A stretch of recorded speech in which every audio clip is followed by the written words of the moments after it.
Hello दोस्तों, स्वागत है आपका आपके अपने यूट्यूब चैनल स्टडी विथ एजे में। आज की इस वीडियो में मैं आपके लिए लेकर के आया हूँ कक्षा 12वीं हिंदी वार्षिक परीक्षा पेपर 2024। जो आपका हिंदी विषय का पेपर है, जो 5 फरवरी को जो पेपर होने वाला है, उसमें किस प्रकार के प्रश्न आएंगे, कौन कौन से प्रश्न आपकी परीक्षा के लिए काफ़ी ज़्यादा महत्वपूर्ण होंगे, कौन कौन से प्रश्न ऐसे होंगे जिन्हें आपको बिल्कुल तैयार करके ही जाना है, वो बहुत ही ज़्यादा मोस्ट इम्पोर्टेंट प्रश्न है आपके लिए। तो उन प्रश्नों की वीडियोस मैं चैनल पे लेकर के आया हूँ। तो ये अभ्यास प्रश्न है आपके लिए कि इन प्रश्नों को पढ़ करके आप ज़रूर से जाएं पेपर में, ताकि आपका पेपर काफ़ी अच्छा बने। तो आइए मैं आपके लिए सही जोड़ी, जो फिर विकल्प होते हैं आपके, तो विकल्प में किस प्रकार के प्रश्न होंगे, सही जोड़ी और सत्य असत्य वाले प्रश्न होते हैं, एक शब्द में उत्तर दो, इनके प्रश्नों के उत्तर सहित आपको मैं इस वीडियो में लेकर के आया हूँ। तो इन्हें आप पूरा देखिए दोस्तों कि किस प्रकार से आपको इसे कंप्लीट करना है, क्या क्या चीज़ें आपके लिए आएगी। तो कोई भी प्रश्न छोड़ना नहीं है, ताकि कम से कम एक प्रश्न भी है तो 1 नंबर का है, तो कम से कम 1 नंबर आपके बढ़ेंगे। तो वीडियो को पूरी देखें और यहाँ से काफ़ी सारे प्रश्न आपकी परीक्षा में बनेंगे। तो आइए देखते हैं, शुरू करते हैं। सबसे पहले जैसे आपको विकल्प वाला प्रश्न आएगा, तो सबसे पहले प्रश्न नंबर 1 में है सही विकल्प चुनकर लिखिए। तो सबसे पहला प्रश्न है भक्ति कहाँ की रहने वाली थी। तो भक्ति वाला जो पार्ट है आपका दोस्तों, तो उसमें प्रश्न है भक्ति कहाँ की रहने वाली थी। तो ब नंबर इसका सही उत्तर होगा झूंसी की रहने वाली थी। तो ये इसका सही उत्तर है। तो ब नंबर क्या हो जाएगा आपका, सही उत्तर है झूंसी। यहाँ की रहने वाली कौन थी, भक्ति। तो आपको ऑप्शन में झूंसी लिखना है। इसके बाद प्रश्न नंबर 2 देखते हैं। दूसरे प्रश्न में आपसे पूछा है यशोधर बाबू के आदर्श थे। यशोधर बाबू के आदर्श कौन थे। तो इसका सही उत्तर होगा आपका किसंदा। जो स नंबर जो है सही उत्तर है आपका किसंदा, जो थे ये यशोधर बाबू के आदर्श थे। तो इस प्रकार से ये 2 प्रश्न हुए। और दोस्तों चैनल को सब्सक्राइब करना, क्योंकि आपकी जो परीक्षा है ये 1 महीने तक पूरी चलेगी, और इस बीच में आपको काफ़ी सारे इंपॉर्टेंट प्रश्न इस चैनल पे मिलते रहेंगे। और काफ़ी सारे वीडियोस ऐसे लेकर के आऊँगा जिनमें आपके सिर्फ इम्पोर्टेंट प्रश्न होंगे जिन्हें आपको तैयार करके जाना है, और वो प्रश्न ऐसे होंगे जिनमें से काफ़ी सारे प्रश्न परीक्षा में आपके फंसेंगे, परीक्षा में आपके आएंगे। तो उन प्रश्नों को आप ज़रूर से तैयार करें दोस्तों। इसलिए चैनल सब्सक्राइब करना, ताकि समय पर आपको सारी चीज़ें मिल सके। इसलिए बेल आइकन को भी प्रेस ज़रूर कीजिएगा। अपने दोस्तों तक इसे शेयर करना, और मेरी शुभकामनाएं हैं आपके साथ कि काफ़ी अच्छे से आप पढ़ाई करें और बहुत अच्छा आपका पेपर बने, और अपने कक्षा में प्रथम स्थान आप प्राप्त करें। आइए देखते हैं प्रश्न नंबर 3, जिसमें लिखा है निम्न शब्दों में से तकनीकी शब्द नहीं है। कौन सा शब्द तकनीकी नहीं है। यहाँ लिखा है अंगोछा, रेखा चित्र, अभिकर्ता और आयोग। इसमें से तकनीकी शब्द क्या नहीं है। तो अ नंबर आपका सही उत्तर हो जाएगा अंगोछा। ये जो है आपका तकनीकी शब्द नहीं है। तो आपके शब्द, वाक्य, इनसे भी आपके प्रश्न आएंगे दोस्तों। चौथा नंबर का देखते हैं, काव्य की शोभा बढ़ाने वाले शब्द को क्या कहते हैं। तो आप सभी जानते हैं इसे हम अलंकार कहते हैं। तो द नंबर इसमें सही उत्तर है। व्याकरण से आपका रस, छंद, अलंकार, इनसे प्रश्न आएगा, तो इन्हें आप ज़रूर से तैयार कीजिए। 5वां नंबर का प्रश्न पूछा है आपका विकल्प में कि रीतिकाल की प्रतिनिधि रचना है। तो क्या है रीतिकाल की प्रतिनिधि रचना। तो बिहारी सतसई जो है आपकी, ये रीतिकाल की प्रतिनिधि रचना है। तो स नंबर आपका इसमें सही उत्तर होगा। प्रश्न नंबर 6 में है दिन कैसे ढलता है। तो इसका उत्तर हो जाएगा जल्दी जल्दी, है ना। कैसे ढलता है, बहुत धीरे नहीं, धीरे धीरे भी नहीं, रुका रहता है भी नहीं होगा, जल्दी जल्दी इसमें सही उत्तर होगा। तो इस प्रकार से प्रश्न नंबर 6 तक आपको कंप्लीट करना है। और जैसे ये हिंदी की एक वीडियो है, ऐसी और 2 4 5 वीडियो लेकर के आऊँगा, तो ताकि आप जब वो सारी वीडियो को देखेंगे दोस्तों, तो उनमें से काफ़ी सारे प्रश्न आपकी परीक्षा में आएंगे। जो आपके 5 फरवरी को जो पेपर है, उसमें काफ़ी सारे प्रश्न बचेंगे। ऐसी 4 5 वीडियो डालूंगा, तो उन सारी वीडियोज़ को देखने के लिए भी चैनल सब्सक्राइब कर लें, ताकि जैसे ही वो वीडियो डालूँ आपको नोटिफिकेशन उसका मिल जाए। आइए देखते हैं प्रश्न नंबर 2, रिक्त स्थानों की पूर्ति कीजिए। इसमें अब देखेंगे, जैसे पहले में लिखा है तीतरबाज युवक कहाँ रहता था, वह खालिस्तान पाकर भीतर गया। तो क्या हो जाएगा, यहाँ पे क्या आएगा आपके खालिस्तान में, निमंत्रण होगा। क्या होगा, निमंत्रण। तो निमंत्रण पाकर वह भीतर गया। इस प्रकार से आपको निमंत्रण लिखना है इसमें। प्रश्न नंबर 2 है भक्तिकाल के प्रसिद्ध ग्रंथ का नाम क्या है। तो क्या है भक्तिकाल का जो प्रसिद्ध ग्रंथ है, वो है रामचरितमानस। तो आपको उत्तर में लिखना है दोस्तों रामचरितमानस। तीसरा है कवि हरिवंश राय बच्चन खालिस्तान का उन्माद लिए फिरते हैं। तो क्या आएगा इसमें, यौवन का, है ना। क्या आ जाएगा, यौवन लिखना है आपको प्रश्न नंबर 3 में। यौवन आपका इसमें सही उत्तर होगा। चौथा नंबर का प्रश्न देखते हैं। पूछा है इसमें लेखक आनंद यादव की माँ धूप में खालिस्तान ताप रही थी। क्या थाप रही थी? तो कंडे आ जाएगा, है ना, कंडे थाप रही थी, है ना। पाठ में हमने पढ़े हैं कि लेखक आनंद यादव जो थे उनकी माँ धूप में कंडे थाप रही थी, तो इसका सही उत्तर हो जाएगा कंडे। प्रश्न नंबर 5 है, रवि पूर्व से निकलता है, इसका शुद्ध रूप क्या है? तो शुद्ध रूप इसमें क्या है? रवि है ना। रवि क्या है इसमें?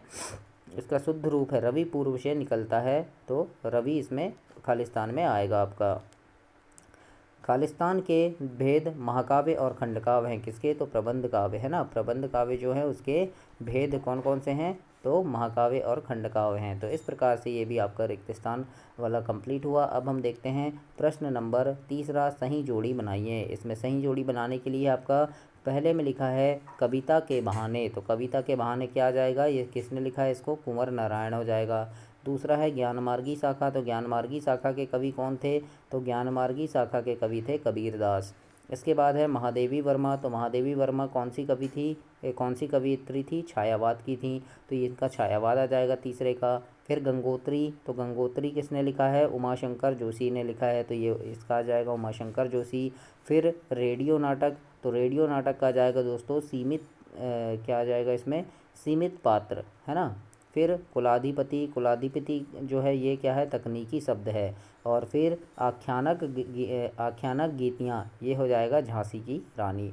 इस प्रकार से ये सही जोड़ी है, और इसमें से 1-2 भी सही जोड़ी आ जाएंगी आपकी, तो आप जो भी पढ़ के जाएंगे तो आपको पता रहेगा कि क्या करना है, तो वो आपका सही हो जाएगा। ज़रूरी नहीं कि पूरी जैसे है वैसे आ जाए, 1-2 भी आ सकता है, छायावाद, महादेवी वर्मा, तो ये आपको पता होना चाहिए दोस्तों। और भी ऐसे वीडियोज़ मैं चैनल पर लेकर के आऊँगा, तो उनको भी ज़रूर से देखिए। प्रश्न नंबर 4 है, इसमें लिखा है एक शब्द एक वाक्य में उत्तर दीजिए। अब हम देखते हैं एक शब्द एक वाक्य में उत्तर दीजिए वाले प्रश्न। प्रश्न नंबर 1 पूछा है इसमें आपसे, द्विवेदी युग के 2 निबंधकारों के नाम बताओ। 2 निबंधकारों के नाम लिखना है जो कहाँ के हैं? द्विवेदी युग के हैं। तो आप लिखेंगे सरदार पूर्ण सिंह और श्याम सुंदर दास। इस प्रकार से ये 2 निबंधकार हैं जिनके नाम हैं, तो याद रखिएगा। पूछ सकता है आपसे, सही जोड़ी में पूछ सकता है, और है ना, खालिस्तान में पूछ सकता है, और आपके ऑप्शनल वाले प्रश्न में, वैकल्पिक प्रश्नों में पूछ सकता है कि यानी कौन निम्न में से कौन सा निबंधकार है जो द्विवेदी युग का है। तो याद होना चाहिए आपको कि सरदार पूर्ण सिंह हैं और श्याम सुंदर दास हैं। इस प्रकार से ये आपको याद रखना है दोस्तों, मोस्ट इम्पोर्टेंट प्रश्न है ये।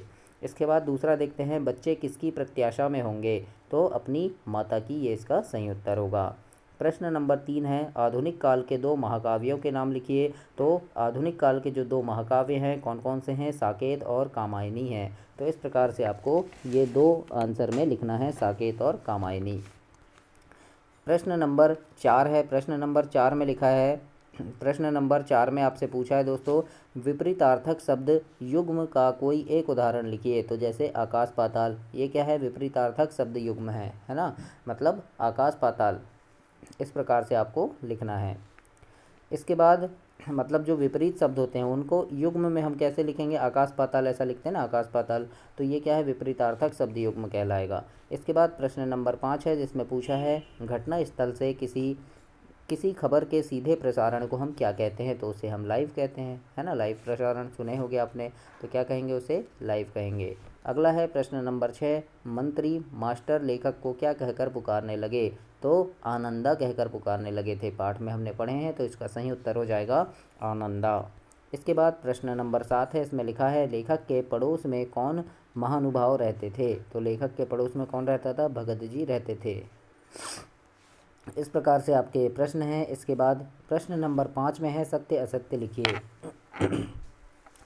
प्रश्न नंबर 5 में है, सत्य असत्य लिखिए, जिसमें 6 प्रश्न हैं। और पहला प्रश्न है, बाजार का जादू आँख की राह काम नहीं करता, क्या हो जाएगा ये? बाजार का जादू आँख की तरह काम नहीं करता, क्या है? सत्य असत्य हो जाएगा, गलत है। सिंधु घाटी सभ्यता में पत्थर और तांबे का प्रयोग नहीं होता था, तो ये भी गलत है, उस समय पत्थर और तांबे का प्रयोग होता था, तो ये असत्य हो जाएगा। अगला है, ही भी ही तो भी तक आदि निपात शब्द हैं, तो ये सही बात है ना। ही तक तो भी, है ना, तो ये सब क्या है? निपात है ना, यहाँ तक भी, है ना। फिर ऐसे हम बोलते हैं ना तो ये क्या है? निपात शब्द कहलाएंगे। अगला प्रश्न है चौथा, रस को काव्य की आत्मा कहा जाता है, तो ये भी सत्य है। पांचवा है जायसी ने ब्रज भाषा में काव्य की रचना की, ये गलत हो जाएगा, ब्रज भाषा में नहीं की थी, उन्होंने अवधी भाषा में की थी। इसके बाद है प्रश्न नंबर 6, कवि बच्चन मंत्री का वेश लिए फिरते हैं, कवि बच्चन मंत्री का वेश लिए फिरते हैं, तो ये भी गलत है। तो इस प्रकार से ये सत्य असत्य वाले प्रश्न थे आपके। अब आगे देखते हैं, प्रश्न उत्तर आएंगे आपके लघु उत्तरी, दीर्घ उत्तरी, तो उनके आंसर आपको खुद निकालना है। मैं यहाँ पे आपको सिर्फ प्रश्न बता पाऊँगा दोस्तों, नहीं तो वीडियो काफ़ी ज़्यादा लंबी हो जाएगी। आपको 5 नंबर के प्रश्न तक मैंने बता दिया है। छठवां प्रश्न है, जैसे इंपॉर्टेंट प्रश्न है ये, तो इनको आपको ज़रूर से तैयार करके जाना है पेपर से पहले, और चैनल को सब्सक्राइब जरूर करना, ताकि और भी वीडियो डालूंगा आपके सभी विषय की, यानी एक विषय की 5 से 6 वीडियो डालूंगा, जिनमें से काफ़ी सारे प्रश्न आपकी परीक्षा में आएंगे। तो उन सारी वीडियोज़ को देखने के लिए चैनल को सब्सक्राइब जरूर कीजिए। प्रश्न नंबर 6 है, जैसे बाजार अपने को किस प्रकार कृतार्थ करता है, तो ये प्रश्न भी आपको तैयार करना है, 2 नंबर का प्रश्न होगा आपका। और अथवा में जैसे दिया है, गाँव क्यों और किसकी तरह काँप रहा था। 7वां प्रश्न है, राजा के द्वारा कुश्ती लड़ने की आज्ञा मिलते ही दर्शक क्या करने लगे। इसके बाद अगला प्रश्न है, लट्टन अपने परिवार का भरण पोषण कैसे करता था। फिर अगला प्रश्न देखेंगे, भक्तिन ने लेखिका से कब और क्या प्रार्थना की थी, तो ये भी काफ़ी महत्वपूर्ण प्रश्न है दोस्तों। अगला है, पैसे को देखने के लिए क्या देखना होता है। फिर अगला है, देखते हैं बीट रिपोर्टिंग और विशेषीकृत रिपोर्टिंग में क्या अंतर होता है, ये भी आपका मोस्ट इम्पोर्टेंट प्रश्न है दोस्तों, इसको भी आप तैयार करके जाएंगे। अच्छे लेखन की मुख्य भूमिका, मुख्य विशेषता क्या होती है। फिर अगला है, महाकाव्य खंडकाव्य में अंतर बताइए, ये वेरी आईएमपी प्रश्न है, हर बार परीक्षा में पूछा गया है, और ये आपको ज़रूर से पता होना चाहिए, ज़रूर आएगा। अगला है दोस्तों, विरोधाभास अलंकार की परिभाषा उदाहरण सहित लिखिए। फिर अगला देखते हैं, सवैया छंद की परिभाषा उदाहरण सहित लिखना है आपको, छंद से प्रश्न बनेंगे आपके। फिर अभिधा शब्द शक्ति की परिभाषा लिखिए, इस प्रकार से प्रश्न पूछा जाएगा। अगला है प्रश्न 12, शब्द युग्म किसे कहते हैं, उदाहरण सहित उसकी परिभाषा लिखिए। मुहावरे और लोकोक्तियों में कोई 2 अंतर लिखना है। फिर 13 नंबर का प्रश्न है, निम्न वाक्यों को शुद्ध करके लिखना है आपको, शुद्ध अशुद्ध से आएगा, जैसे यहाँ लिखा है आपका भवदीय, है ना। फिर बंदूक एक उपयोगी शस्त्र है, तो इनको आपको क्या करना है, यहाँ द में छोटी की मात्रा आ जाएगी, है ना इसमें, तो इनको क्या करना है, ये अशुद्ध लिखें, फिर आपको इन्हें शुद्ध करके लिखना है दोस्तों।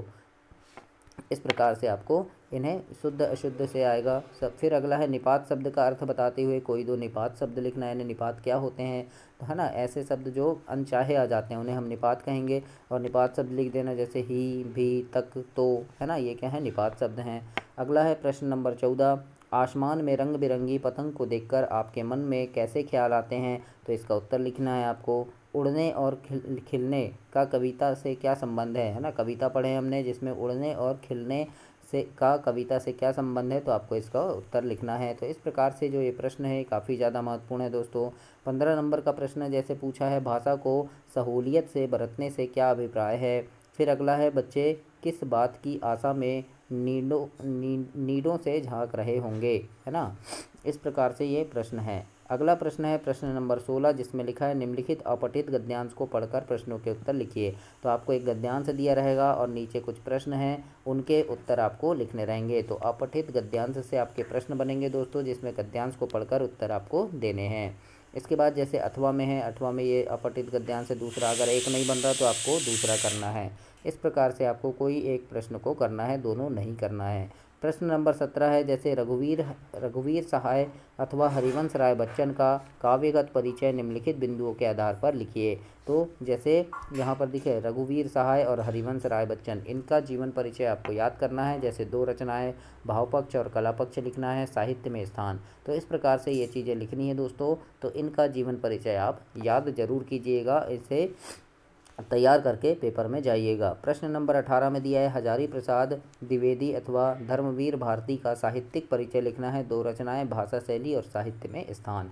तो इस प्रकार से इनके आपको जीवन परिचय याद करके जाने हैं।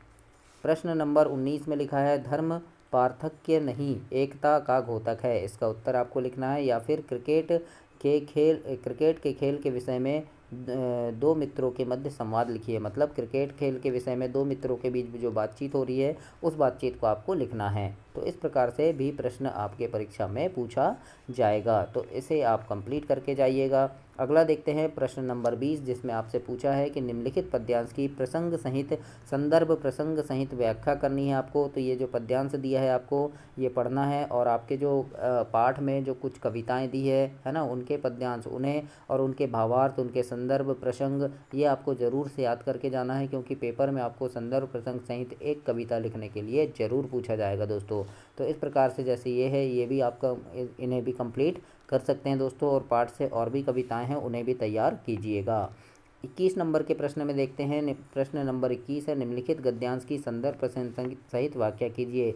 है ना, गद्यांश भी आएगा पद्यांश भी आएगा, तो दोनों का आपको संदर्भ प्रसंग सहित व्याख्या जरूर से बननी चाहिए आप, और आपको ऐसे प्रश्न आएंगे। 22 नंबर का प्रश्न पूछा है, सचिव माध्यमिक शिक्षा मंडल मध्य प्रदेश भोपाल को अंक सूची अथवा प्रमाण पत्र की द्वितीय प्रतिलिपि मंगाने हेतु आवेदन पत्र लिखना है। आपको क्या करना है, आवेदन पत्र लिखना है, जिसमें आपको द्वितीय प्रतिलिपि मंगाना है सचिव से, माध्यमिक शिक्षा मंडल के सचिव से। तो इसे किस प्रकार से लिखेंगे ये भी आपको बनना चाहिए, ये लेटर लिखते। और अगर आपको नहीं बनता तो चैनल सब्सक्राइब करके आप देखिएगा, मैंने किस प्रकार से लिखते हैं ये लेटर वो भी चैनल पे डाला है, तो उसे आप देख करके बहुत अच्छे से सीख सकते हैं। अगला है, अपने मित्र कमलेश को अपने बड़े भाई की शादी में आमंत्रित करने हेतु एक पत्र लिखना है। तो अब जो आपका भाई है, आपका जो दोस्त है कमलेश, है ना, तो याद रखना दोस्तों, यहाँ पर नाम कमलेश दिया है तो आपको सिर्फ कमलेश ही लिखना है, दूसरा कोई नाम नहीं डालना है। तो आप ध्यान रखिएगा इस बात का, अगर दूसरा नाम डालेंगे तो आपके 1 नंबर या 2 नंबर इस यहाँ से कट हो जाएंगे, इसलिए ध्यान रखना, कमलेश नाम है तो कमलेश ही नाम लिखेंगे। यानी आपका मित्र है कमलेश, उसको आपके यहाँ आपके बड़े भाई की शादी है, उसको आमंत्रित करना है, तो किस प्रकार से पत्र लिखेंगे। यानी औपचारिक पत्र और अनौपचारिक पत्र क्या होते हैं, किस प्रकार से लिखे जाते हैं, किसको लिखे जाते हैं, तो ये औपचारिक पत्र और अनौपचारिक पत्र हैं दोनों, है ना। तो इनमें से कोई भी एक लिखना है आपको अथवा में। और औपचारिक अनौपचारिक पत्र में अंतर लिखने भी आता है पेपर में, इसकी अलग से वीडियो मैंने चैनल पे बनाया है, तो उसे चैनल पे जा करके आप अवश्य देखिए। प्रश्न नंबर 23 है, जिसमें पूछा है, निम्नलिखित में से किसी एक विषय पर संक्षिप्त किंतु सारगर्भित निबंध आपको लिखना है। मतलब छोटा लिखना है, संक्षिप्त लिखना है ना, सटीक शब्दों में लिखना है। जैसे भारतीय समाज में नारी का स्थान, इंटरनेट आज के जीवन की आवश्यकता, और आतंकवाद एक अभिशाप। तो इन टॉपिक्स पे आपको निबंध तैयार करने हैं, निबंध लिखते आना चाहिए। और दोस्तों निबंध को याद नहीं करना, समझ के लिखना, काफ़ी अच्छा निबंध आप लिख सकते हैं, है ना। तो इस प्रकार से ये 23 प्रश्न थे जो आपके परीक्षा के लिए 5 फरवरी को जो आपका पेपर है उसके लिए काफ़ी ज़्यादा महत्वपूर्ण प्रश्न है। तो इन प्रश्नों को ज़रूर से तैयार करके जाएँ, और मेरी शुभकामनाएँ हैं आपके लिए कि आप काफ़ी अच्छे नंबर से पास हों, बहुत अच्छे से आपका पेपर बने दोस्तों। बेस्ट ऑफ लक अभी से, और कक्षा में आप प्रथम स्थान प्राप्त करें। और भी ऐसी काफ़ी सारी वीडियोस चैनल पर डालूंगा, और सारे विषय के डालूंगा, तो उन सभी वीडियोस को देखने के लिए चैनल को सब्सक्राइब जरूर करें। धन्यवाद।